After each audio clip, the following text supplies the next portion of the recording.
It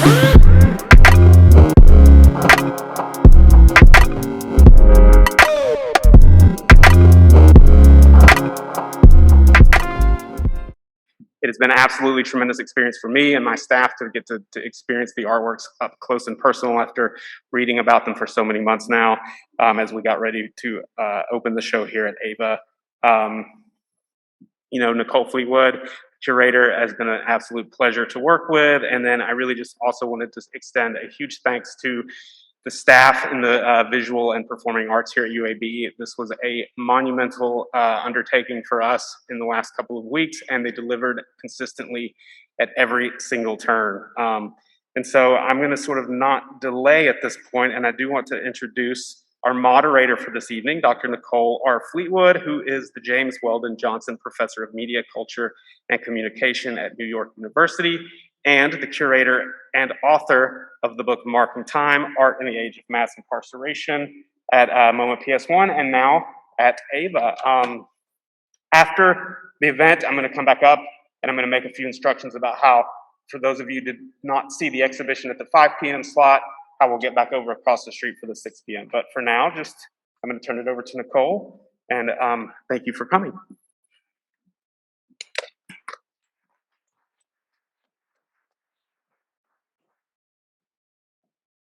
Good evening, everyone. So thank you so much for coming. Over the past couple of years, I've given I think 150 talks, but maybe this is only the second or third time in front of a live audience. So it's really special to actually be in a physical proximity to people and to have that energetic exchange happening. We are social beings. We need each other, and we need to also practice safety and care to get through this incredibly hard time that we're all going through.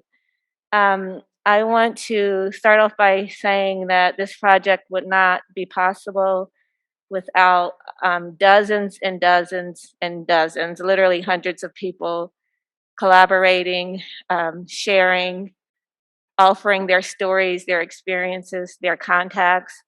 Largely the artists who are featured in the show. There's over 30 artists. And what I want to say is that many of those artists are not able to be here with us physically or virtually because many of them are still incarcerated. And this project is a project that's dedicated to the liberation and well-being of us all. And it's important for me to always ground this work in that goal. Tonight, I want to go over just a few kind of highlights from the exhibition, Marking Time, Art in the Age of Incarceration, Mass Incarceration, and introduce 5 of the artists who are featured in the exhibition, who are with us tonight in person and also via Zoom. They are Birmingham-based Tamika Cole, whose collage Locked in a Dark Calm is floating around as a billboard in the city right now. George Anthony Morton, who's based in Atlanta and is known for his portrait work. I'm introducing the people on stage first, and then I'll introduce people who are here Zoom. Rowan Renee, whose incredible installation, No Spirit for Me, is on view also. And then on Zoom, we have Maria Gaspar, who is an artist and professor at the Art Institute of Chicago.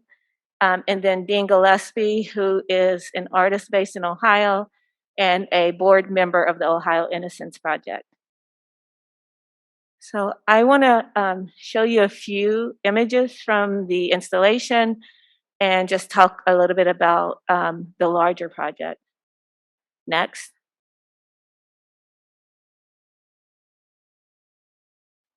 Next. Thank you. This is perfect. So this project is about a decade in the making, and it's rooted in over 70 interviews with currently and formerly incarcerated artists, socially engaged artists who have not been in prison, but for many years, like Maria Gaspar, have been doing work around criminalization, detention, and captivity.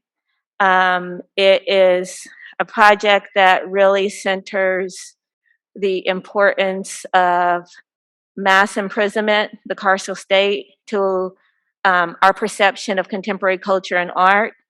It really centers the voices and perspectives of directly impacted people. In the first room you walk in, you will see 735 portraits made by Mark Lockney, who's currently in prison in Pennsylvania. And since 2014, he's been engaged in a project called Pyrrhic Defeat, a visual study of mass incarceration, where he does 20-minute portraits of other incarcerated people. And his goal is really to document the toll of incarceration from a site of punitive captivity. You also see these really powerful orange hoodies made by Susan Lee Chun in collaboration with girls who were detained in Miami-Dade County. And it's a critique, a commentary on urban racialized fashion, on the criminalization of hoodies and certain kind of fashion associated with youth of color, and also on the ways in which prisons kind of homogenize people through state-issued uniforms. Next. In the main gallery, you see a range of works. All of these works are by currently or formerly incarcerated artists, including a 15-foot by 40-foot mural made on 39 prison bed sheets by Jesse Crimes, who was formerly incarcerated, now widely known exhibiting artist based in Philadelphia. On the side walls, you have mixed media paintings by Gilberto Rivera, who's based in New York and was incarcerated with Jesse, and they created an art collective together in prison. And then on the other wall, you see portraits by the late Ronnie Goodman, who made over 1,000 portraits during his time in San Quentin, as well as this really stunning portrait Mars by George Anthony Morton, and then miniatures by Dean Gillespie, who is on Zoom and will talk to you about his practice of making miniatures. Next. It's another image from this main gallery. Next. And we see a portrait, a large-scale portrait of George Floyd by Russell Craig, another formerly incarcerated artist who studied portraits while in prison. He's out and he's continued to make these really powerful large-scale portraits that document anti-Black violence and criminalization. Then going into the third gallery space, we see Maria Gaspar's photo series, digital photo series, Wretched and Paramount, that really engages with Cook County Jail and the criminalization and targeting of certain populations there that she'll talk more about next. And in the center of the back gallery, we have Roland Renee's No Spirit for Me, as well as photographs of Angola by the couple Keith Calhoun and Chandra McCormick, and then a series of untitled drawings and watercolor works by James Huff, who spent 27 years in prison and amassed this enormous collection of thousands of works over his time in prison. Next. And so we're going to start now with an artist talk by Tamika Cole. Each artist will speak for about 3 to 5 minutes about their practice. Then I'll engage them in a question, and then we'll open it up to Q&A. Tamika? Hi, everybody. Thank you for coming out. My name is Tamika Cole, and I live here in Birmingham, Alabama. ThePeaceLocking.com. I did it in Birmingham, community-based facility here in Norwood. I was enrolled in an art class with Prison Arts Project from Auburn University, and I was doing the piece as charity, and I guess it just kind of took a life of its own. But I pretty much enjoy being an artist, so I continue to do it in self therapy, and I'm just having a blast doing it. Thank you, Tamika. Anything else you want to add during your time? No, not really. Okay. So next we're gonna have Dean Gillespie, who's on Zoom. Hello, everybody. Thanks for coming out. We're seeing Dean's work, Spitz Dinette. Can we now spotlight Dean so people can see Dean?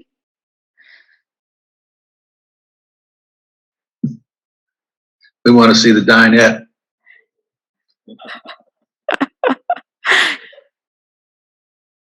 Hi, Dean. Hello, everybody. Can people say hi to Dean? He wants to know that people are here. So I guess I'm to talk now. It's your turn. All right. So my name is Dean Gillespie. I spent 20 years in prison for a crime I did not commit. I was the 2076th person in the United States to be totally exonerated. And during my time in prison, I had to decide, what was I going to do? Fall into the crazy violence and madness of the prison, or find something to do to occupy my time, and ended up being art and music. And this dinette, I think she put up the dinette first, was one of my first, it was close to being one of my first miniatures that I'd done. Was I had a whole series based on just going down Route 66. And this was like my, you could say my way of going down the road with my camper. And so this was made out of the backs of writing tablets and the foil pack that's inside of a cigarette pack. So the shiny part is a cigarette pack. And then the rivets were stick pins. I had a friend who worked in the quartermaster, and he would bring out a bunch of stick pins every day for me. And they used those for the rivets. And then the window is a tea bag, a used tea bag.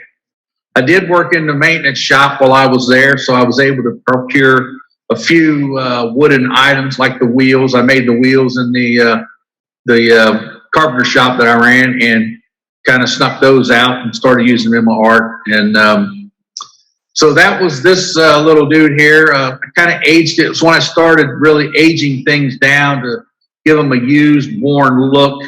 If she brings up later the diner, you'll see the difference between when I was just building stuff brand new to doing things that were old and aged and used looking. But this little dude here has took on a whole life of its own. Nicole has made it famous for me for some unknown reason. A lot of people like this one.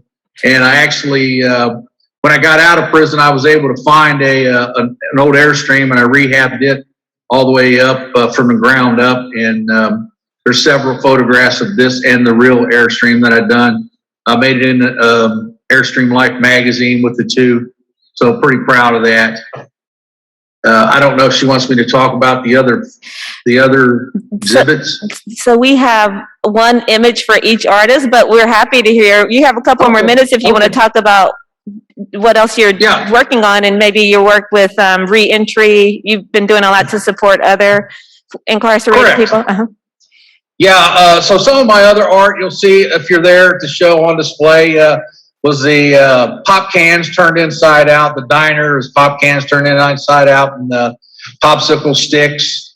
The ice cream shop is the same thing. Just all found objects, all made out of the trash. It's just it was just my way of escaping the prison. In prison they take your humanity, they take everything about you, they take it, but they can't take your mind. And that was the thing, the art was my way to express myself, and there's nothing they could say about it. So I really enjoyed pushing the envelope on my art in there with the things that I was doing. And the diner, the big diner, was really a controversial piece in the prison because it was so big. Well, I was using things that I wasn't allowed to use. And, it was for the greater good of the art community, in my opinion. I'm going to push and push and push until they say we can't do it that way. And that's what I've done.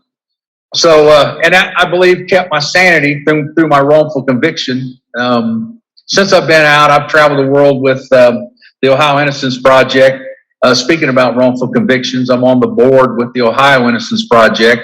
To date, we have got 34 people out who served over 600 years of wrongfully incarcerated time, which is just a drop in the bucket to the 2,800 that's happened in the United States since 1989. And I enjoy doing. I'm also on a board for After Innocence, a program, a nationwide program based out of California that helps wrongfully convicted people get back on track with their life through getting their insurance, getting their IDs, and any kind of medical help they need.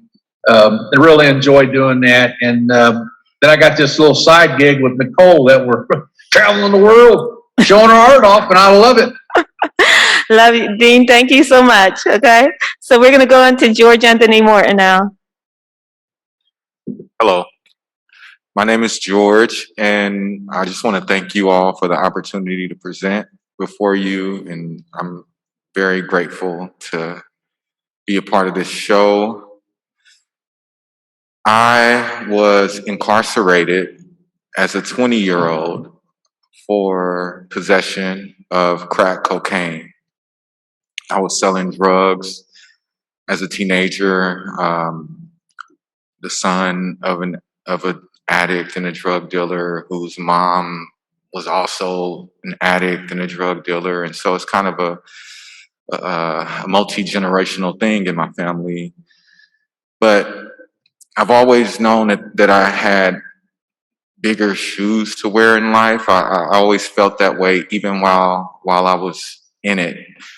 And so I would go to prison for my 11-year sentence with a very redemptive spirit to prove that they locked the wrong one up. And so I didn't waste a moment of my time. I would start painting other inmates while in there and studying everything I could get my hands on.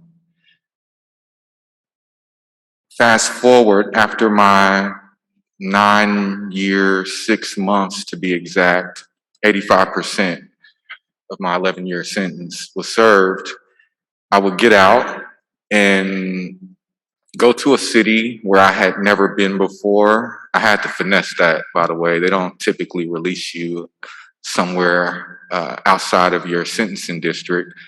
So I managed to get an address, and I was released to Atlanta, where I knew no one. And I went into the art community there and tried to take some classes. Eventually, I launched a crowdfunding campaign because I was accepted to go study classical art in Florence, Italy. This was all part of a plan, by the way. I was working a plan that I had a long time to figure out. And so I got accepted, and I was then tasked with the responsibility of raising the funds to attend. And so I launched a Kickstarter and shopped it around the art community in Atlanta. And I was in night classes, and so I met some people who could help me there.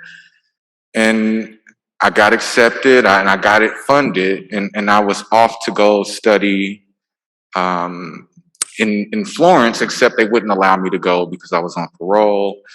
But they opened a school in New York, and they called me to come and help open that school as one of the first students. And so I was off to pursue my dream to become classically trained. And so the piece we have here is entitled Mars. It's painted or drawn 100% from life. In my classical training, we really work from nature and study nature. And in 10 sessions, I had this young lady come and sit for me, and I was able to capture something of that experience. And yeah, I don't know why. I put it in a file cabinet, never to be seen again. And it was hard for me to see it. I couldn't tell if it was good or not. And I started getting a lot of calls. I shared it on social media and I got a lot of calls. And Miss Fleetwood here reached out to me and asked me to be a part of the show. And here we are a few years later. Thank Thank you. you. Thank you, Joy. And doesn't Mars have its own Instagram page? I heard that Mars has, or like hashtag that this gets. I don't, yeah, well, there's a lot of students who write to me and they go and do copies of it as a way to learn. That's kind of part of the tradition. You copy other artists. And so I've seen a hashtag out there where a lot of people were doing copies of it. Yeah, That's what you yeah. mean.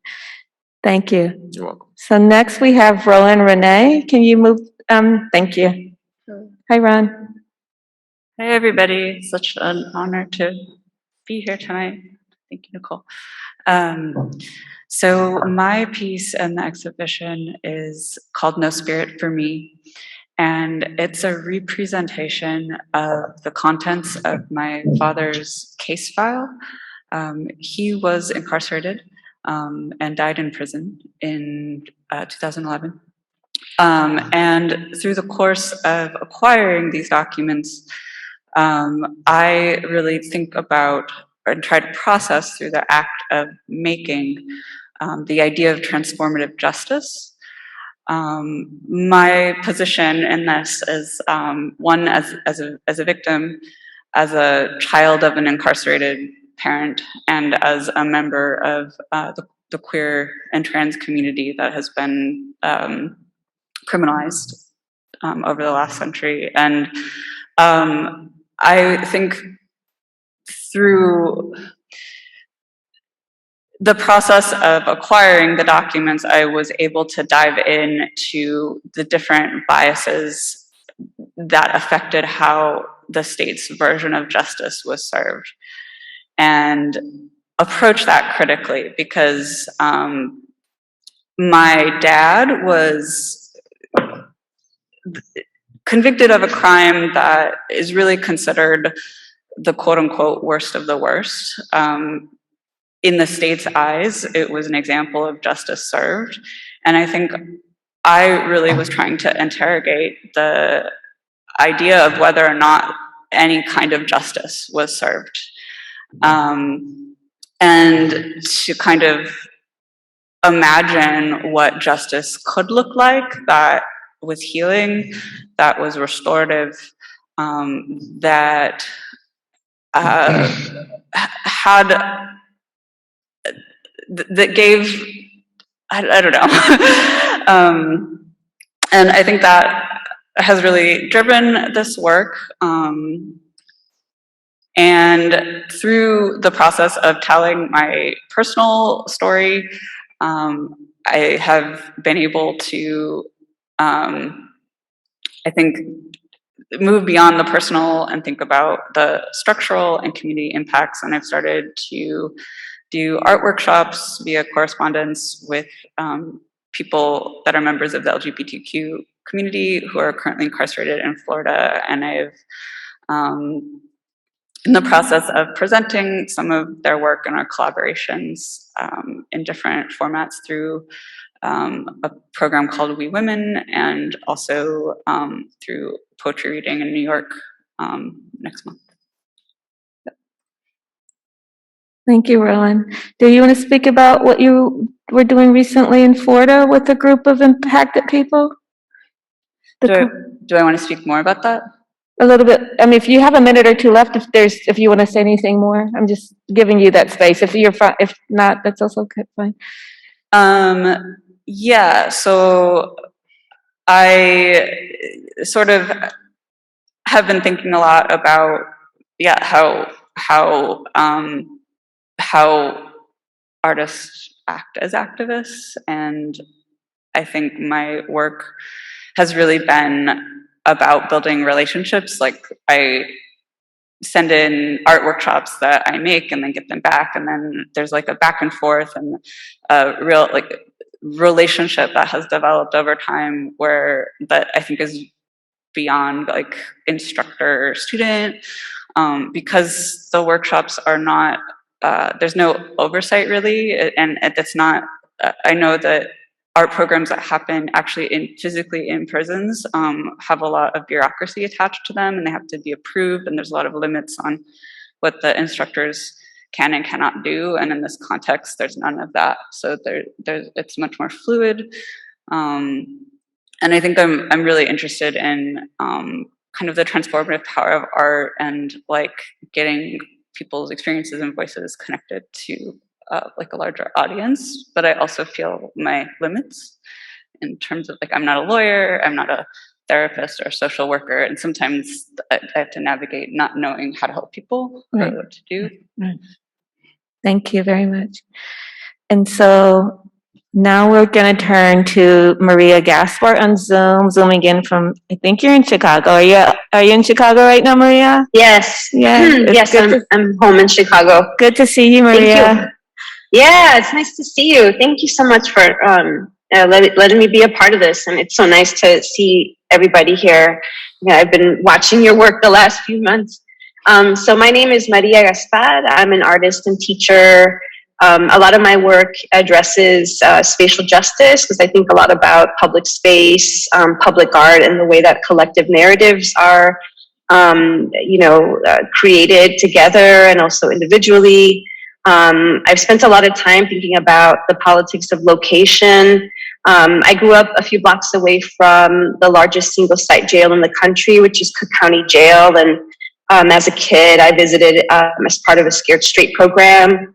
And over the years, as a young teacher and working artist in my neighborhood, which is predominantly Latinx, I've worked with a lot of system-impacted young people and others. And so I've spent the last decade or so working specifically at the jail, but also around it through different kinds of community projects, some of which are more recent, like the 96 Acres Project, which was a series of installations using theater and sound, performance, working with people that were either system impacted or families or just other artists and organizers interested in issues of mass incarceration.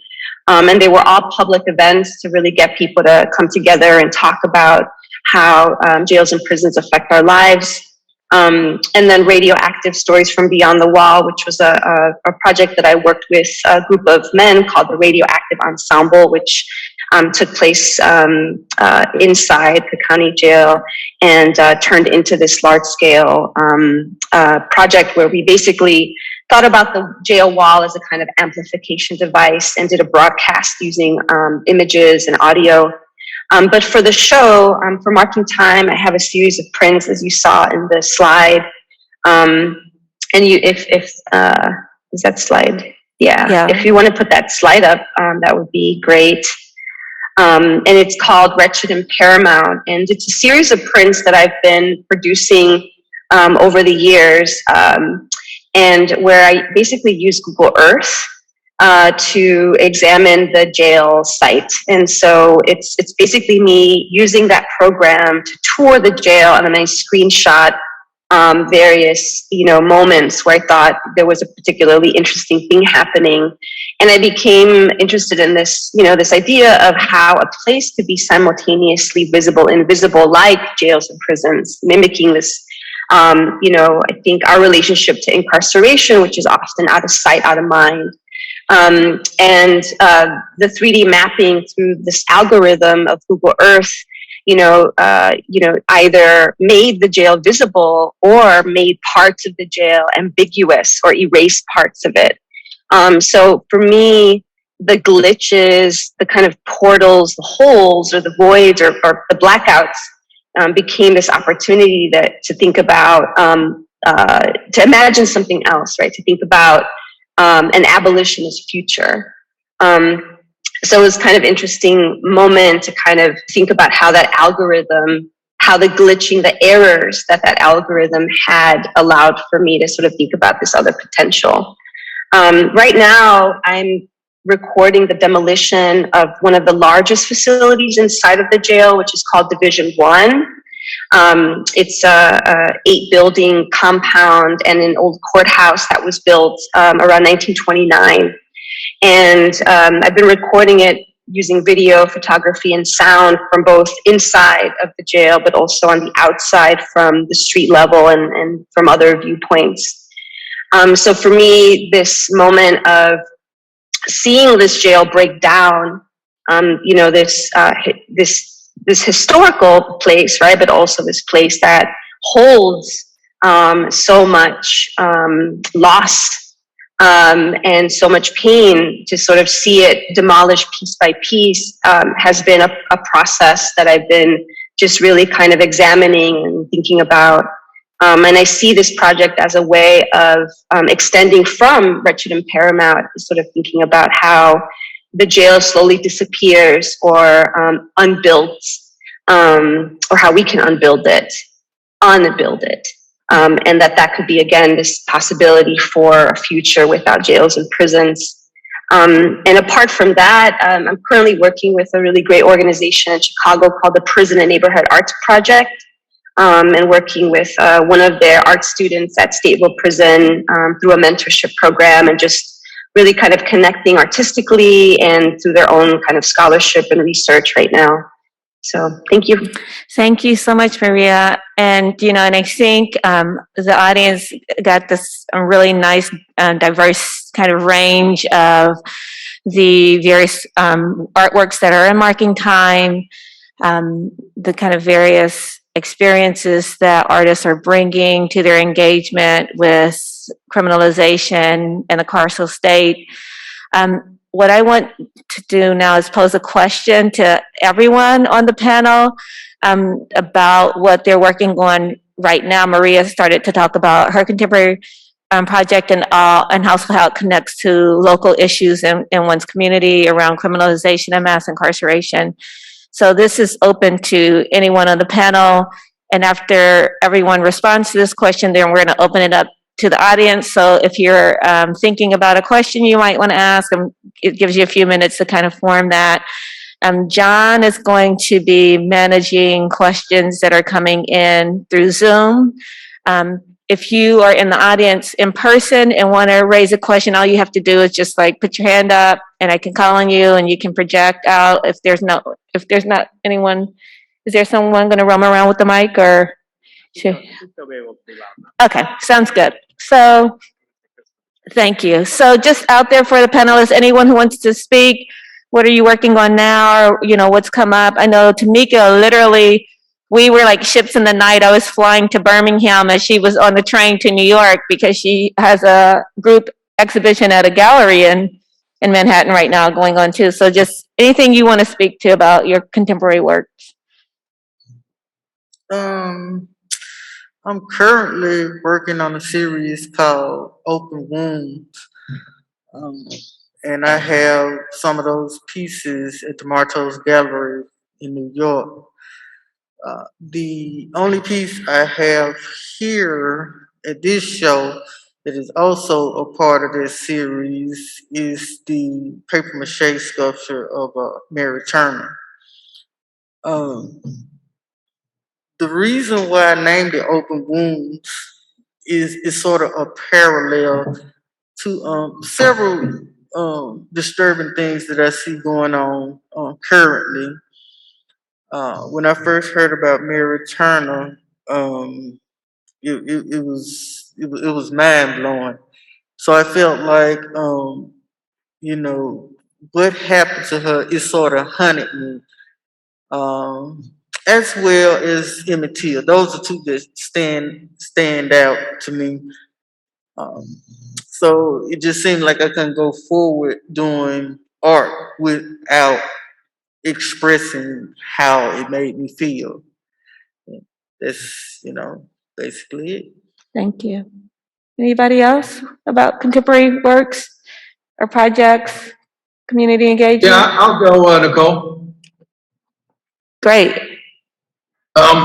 Actually, I'm working on a garden sculpture for Chagrin Falls, Ohio, to represent the Ohio Innocence Project, which will be on display next to the Chagrin Arts Center.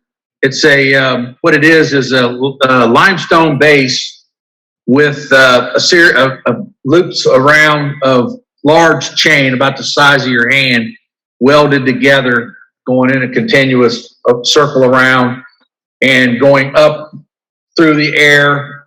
And it will have, at this point, 34 stainless steel butterflies attached to it, which the butterfly is part of our logo, representing our people who are being freed. So the butterflies are actually pulling the chain up as they're being released. And the butterflies being stainless steel won't change, but the chain being iron and unpainted is going to start to rust and stain the limestone that it's built on, which will represent the blood, sweat, and tears of the families and all the people who fought to change these wrongful convictions and get our guys out. And each butterfly will have a QR on it, so you can go up and QR onto the butterfly and read each individual story, which is going to be a magnificent interaction with the sculpture. I'm real excited about it. Should be in place in March of next year. Thank you. Thank you for sharing that, Dean. I know, George, you also have been working on a documentary film, right? And you run an atelier in Atlanta. Can you speak a little bit about what you're working on and how people can find out more about it? Sure, thank you. Yes, I'm currently the subject of a documentary film about my life, and the film is basically following the creation of a body of work that will hopefully travel throughout certain prisons. I want the people on the inside to have access to some of this, but it's in production and it's in its final stages of editing. We've been working since, for the last couple of years, so I'm really ready for it to be over, to be honest. But it is following this body of work that would hopefully reach back and touch the insides. And as Nicole mentioned, I also have a teaching studio in Atlanta where I open up for classes to give to the community that actually helped to hoist me up. And that was something I promised them when they helped to fund that original campaign for me to go off to school. And so I was able to do that. And I've been speaking at schools in the community as well to reach back to the younger generation and help inspire them. Thank you. Thank you. Anyone else before we open it up for Q&A? Okay, so if you would like to ask a question, thank you for turning up the lights. Yeah, just go for it. Jim Sokol?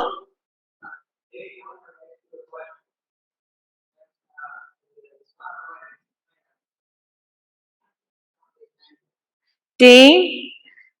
That was Mr. Sokol asking, as an exonerated man, how can you not be angry? Oh, believe me, I'm angry, very angry. But you have to you gotta put that in its place and continue to live your life the best you can. Because if you stay angry, they're still winning. December 22nd, 2011, I was released. And I've been very fortunate. I'm a millionaire in friends. I'm poor in life, but I'm a millionaire in friends. And through my whole incarceration, I had several friends that I grew up with, stuck with me through it all, and still are hanging with me now.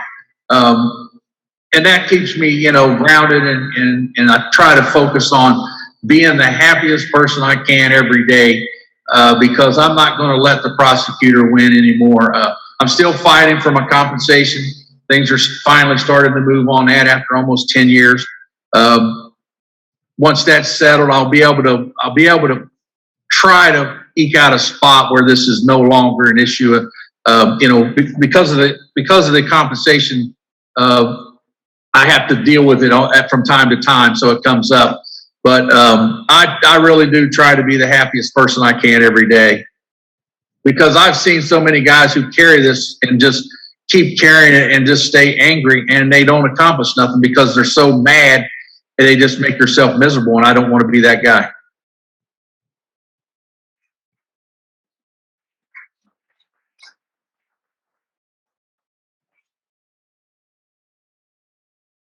Other questions? Ron?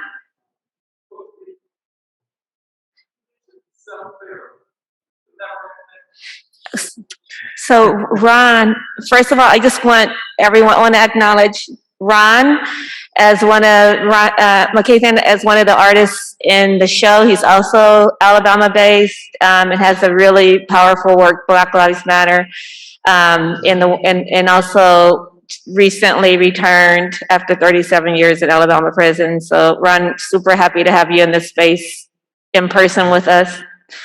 And so Ron and Tamika know each other. They're fellow artists and friends, and he had a question for Tamika. Tamika, can you restate the question? Self-therapy.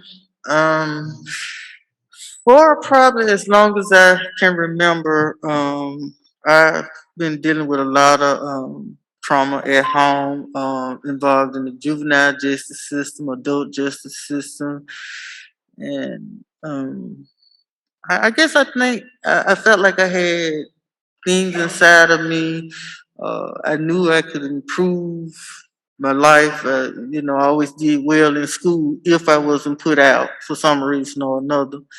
So I had some deep issues and very real anger problems.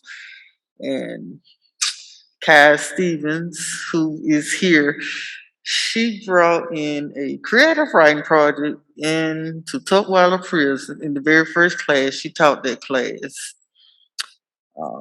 Most exciting thing I have encountered probably since I was in elementary school.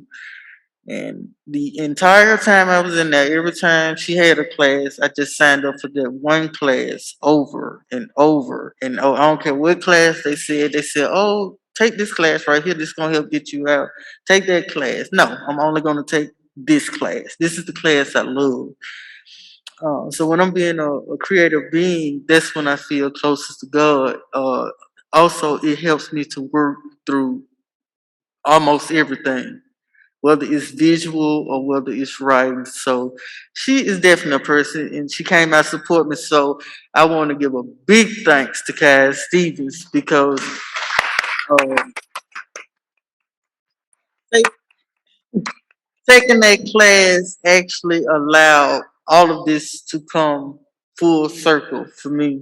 To be able to tap into being a visual artist, to meet Dr. Fleetwood. I can't even count all the people. It's just only way that what's happening in my life, it has to be destiny. I don't care what I did in the past. Everything that's happened to people I've met, it just had to be in the plan. That's all I can say about it. And it's great to see Kais in the audience. Kais and the Alabama Prison Arts and Education Project is another partner with them bringing Marking Time to Birmingham. And so I want to just say thank you and to honor the hard work and labor and love that Kais has been put into this program. What I want to say is that, it's so, anger has come up a couple of times, and I want to say I'm angry, and I think there's a lot to be angry about with our current conditions, especially in prison. We're doing a panel soon on Alabama conditions in Alabama prison. So anger is not the problem. Anger is actually what has led us to all kinds of important social movements, liberation movements, that we need to activate our anger to the good of all human beings, not to the destruction of others. Other questions? Hi.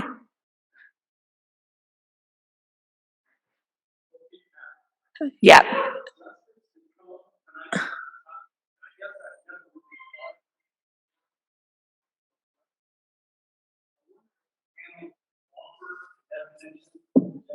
Okay, thank you.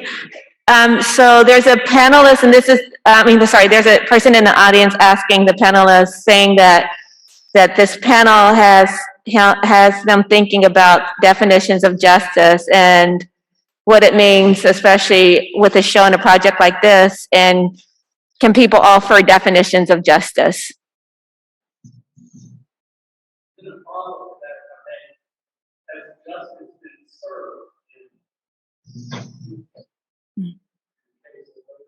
Okay. And then there's a question about whether, people want to address if justice has been served. But I think that it is, Ron, if you don't mind me engaging you, because I know you've been thinking very, carefully about,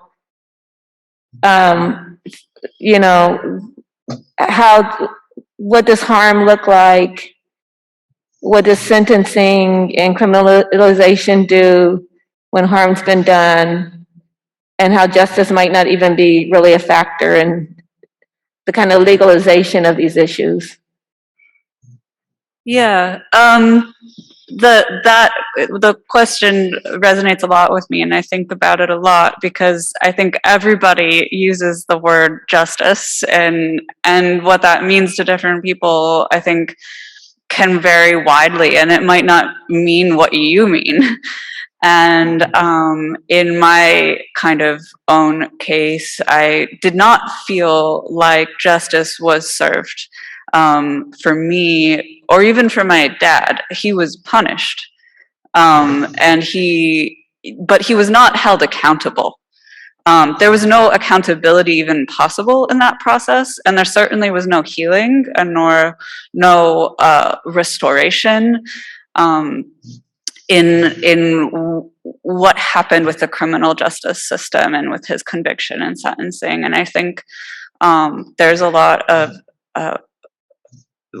I think what joins everyone here together is this idea that the justice we're looking for, is a total systemic change that produces healing, that addresses the root causes of harm that are so tied to histories of trauma, to inequality, to systemic racism, to the criminalization of other marginalized groups, and that to poverty and lack of opportunity. And you have to address all those things, and that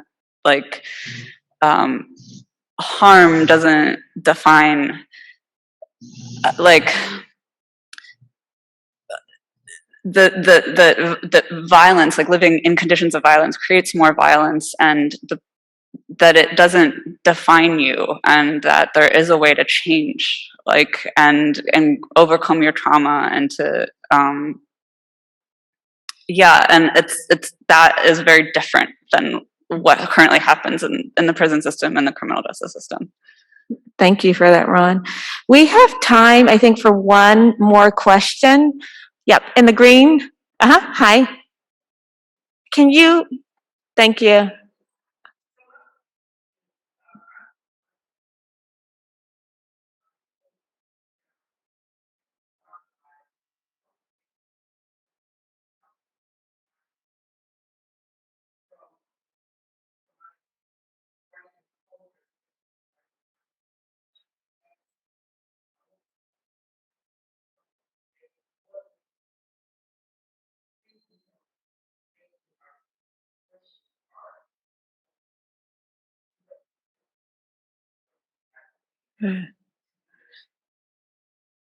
Yeah.